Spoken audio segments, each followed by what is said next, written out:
Ito na ilagay dito mga kalapatids. Ayan. Kita nyo may patuka pa dito. Pinakain ko yung mga bibi. Kasi wala na silang makainan doon mga kalapatids. Wala silang lalagyan. So tataputin ko na lang yan mamaya. So ito yung tubig mga kalapatids. Bahagyang bumaba ng konti. Kasi doon sa side na yon. Ayan, nakita nyo doon sa may bahay. Ayan. Oh, nakakatapak na tayo doon. So walang tubig. Mamaya papakita ko sa inyo na malapitan.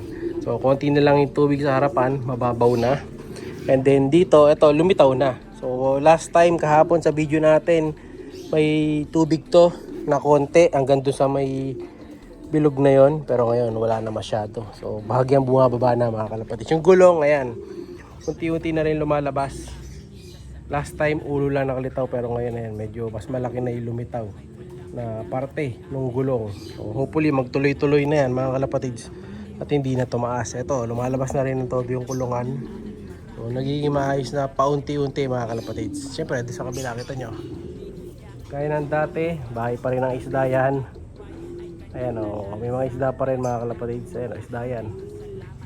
Nakikita nyo na yan, lumalapok-lapok, isda yan. Ayan o, ayan o. Kita nyo ba, laki ng ulo mga kalapatids, isda yan. No? So, dito yan sa ilog sa atin. Nakakapagparonda na rin tayo. Kanina nakapagparonda na si Madlato sa likod. Saka dito sa taas. Ayan, yung mga warriors natin, hindi pa rin sila makaligo syempre. Kasi nga yung tubo, hindi pa nakalitaw. Pero unti-unti mga kalapatids, lalabas na yung tubo. Konti na lang mga kalapatids yan. Pag yan lumabas na, ayos. May mga ibong ko dito, makakaligo na. So makakapaglinis na ulit tayo ng loob. So mabubuhusan na rin natin ng ano to, ng basa yung ilalim. Sa ngayon tuyo yan dahil nga doon sa gamit natin na loft guard, yung pampatuyo ng loft. So ito siya mga kalapatids.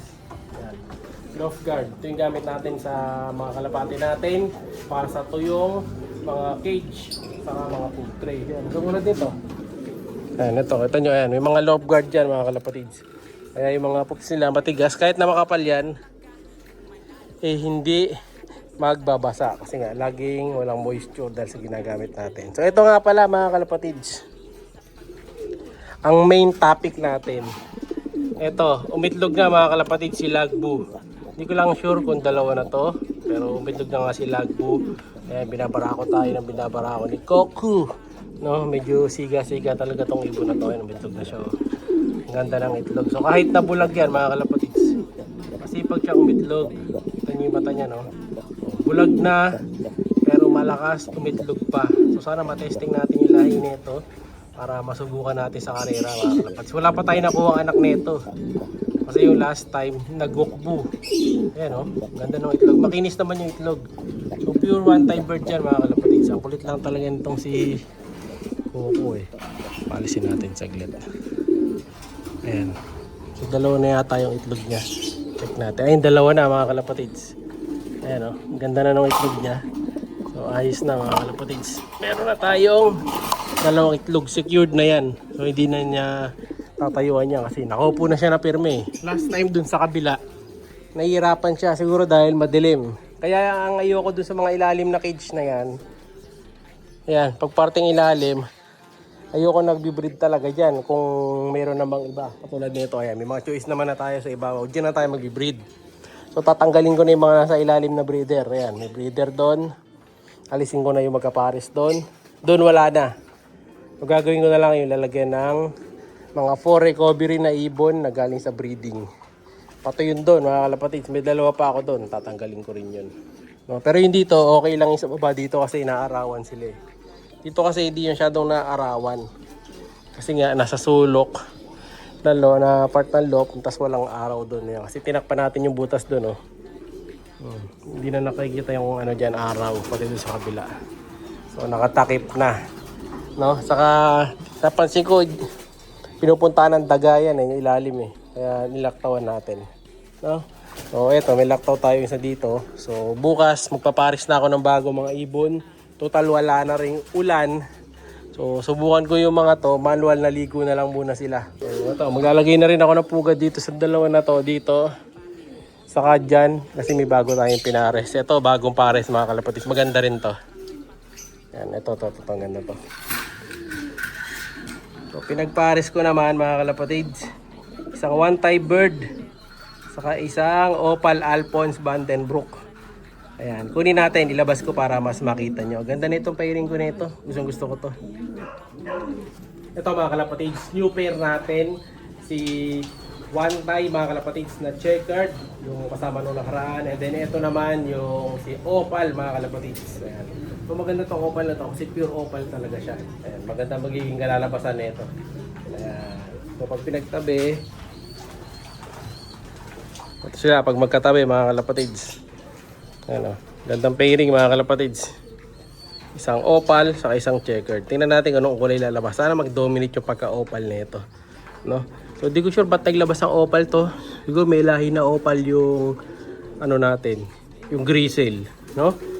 Galing sa grizzle lalahi itong ito eh.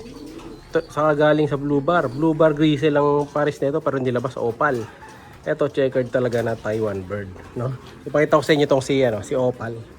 Yan. Actually nung naglabas na ganitong kulay to, may kapatid to, medyo opal din. Pero hindi pure na opal katulad nito. Pero ito grabe ang pagka-opal mga kalapatids. Ayan o. Ayan. Ganda ng kulay mga kalapatids. Kulay pa lang, ulam na. Di ba? Kabila, mata niya may pagka green eye. Kabila ganun din. Ayan, same lang. No? So yung buntot nito, ayan, opal na opal talaga buntot. Yun ang maganda dito sa ano nito, sa buntot nito. Ayan o. So, talaga ano siya, legit opal. So sakto to. Pag pinares ko to sa mga opal ko na Japan mga kalapatids, mas gaganda pagka opal nila. Oh. So, comment kayo ano tawag ito. Opal ba talaga to? Hindi ko alam kung may sinatawag sa stencil ba? Hindi ko alam. Racing to mga kalapatids ha. Yung tatay nito is Masili. And then yung nanay naman nito is Alphonse Vandenbroek na naglabas na ng Santa Ana finisher. No? So ano to, long distance bird to na may pasok na speed. No? Kaya sakto-sakto. Wala na kayong hanapin pa. Gandang kulay pa. Alright. So yan. Paparis nga natin doon.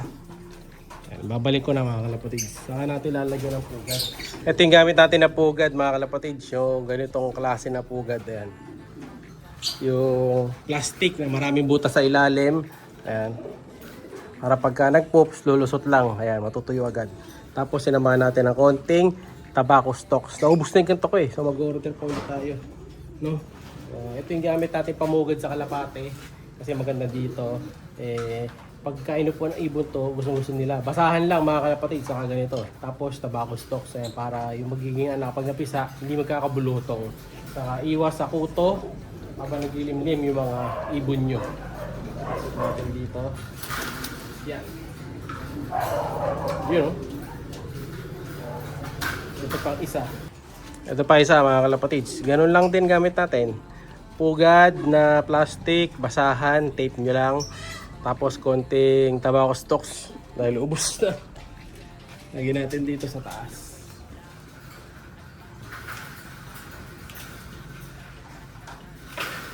Alright. Ayan, ganoon lang tayo maglagay ng pugad mga kalapatids. So, sa susunod na magpapakita pa ako sa inyo mga bagong pairing. Abangan nyo sa next video. Siyempre, ending natin mga 60 free ship. PM lang. Sali na. Thank you mga idol. Siya ay kalapatistang napakagaling na kinakilala.